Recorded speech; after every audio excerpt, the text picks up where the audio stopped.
আসসালামু আলাইকুম রহমতুল্লাহ। আমি আপনাদের সামনে একটি ইউনিক একটা বিষয় নিয়ে আলোচনা করতে চাচ্ছি। বিষয়টা হলো মানিব্যাগ। এই মানিব্যাগ এই মানিব্যাগ তো কম বেশি সবাই ব্যবহার করেন, তাই না? এই মানিব্যাগটা যেন ব্যবহার করেন, এবং এই মানিব্যাগটা যারা ব্যবহার করেন এবং মানিব্যাগটা তো কম বেশি হারাইতে পারে, এটাই স্বাভাবিক। হারানোর জিনিস হারাইতে পারে, এটাই স্বাভাবিক। তবে হারিয়ে গেলে যেন অতি সহজে আপনার মানিব্যাগটা ফিরে পান, এটা একটা নিনজা টেকনিক। আমার ব্যক্তিগত ধারণা থেকে, আমার বাস্তব অভিজ্ঞতা থেকে আমি বলবো।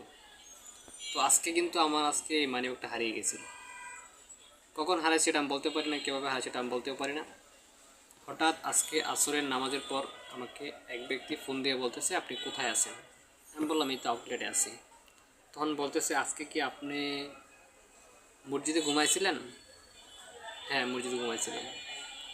তখন বলতেছে, আপনার কিছু হারাইছে?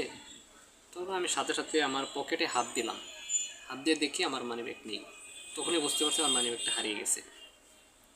তো আসলে এই মানিব্যাগটা আসলে আমি কেমনে পাইলাম, আর তারা কেমনে আমাকে নক করলো, কীভাবে তারা আমাকে আমার নাম্বারটা পাইলো, এটা হলো মেন কারণ। আমার নাম্বার যে আছে, আমার মানিব্যাগে কিন্তু আমি নাম্বার দিয়ে রাখছিলাম। এই যে নাম্বারগুলো আমি দিয়ে রাখছিলাম, এবং আমার বড় ভাইয়ের নাম্বার দিয়ে রাখছিলাম।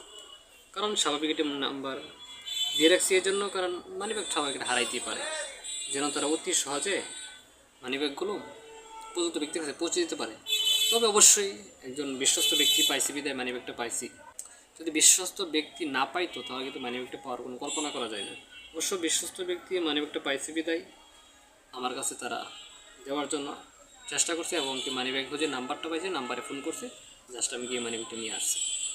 তো আমি এটাই বলবো, আপনারা যারা মানিব্যাগ ইউজ করেন, কম বেশি সবাই মানিব্যাগ ইউজ করেন, যেহেতু মানিব্যাগ ইউজ করেন, মানিব্যাগ ইউজ করাটা প্রয়োজনীয় একটা বিষয়। অবশ্যই আপনার নাম্বারটা দিয়ে রাখবেন, তাহলে অতি সহজে আপনাকে তারা যোগাযোগ করে আপনার মানিব্যাগটা, আপনার গুরুত্বপূর্ণ জিনিসটা পৌঁছাতে সক্ষম হবে। তবে আমার মানিব্যাগে তেমন কিছু ছিল না, কিছু টাকা ছিল, 4 থেকে 500 টাকা ছিল, আইডি কার্ড ছিল, আর একটা ব্যাঙ্ক অ্যাকাউন্টের কার্ড ছিল, ব্যাঙ্ক অ্যাকাউন্ট কার্ড ছিল। অবশ্যই যদি না পাইতাম তাহলে একটু পেরেশানির মধ্যে পড়তাম আমি।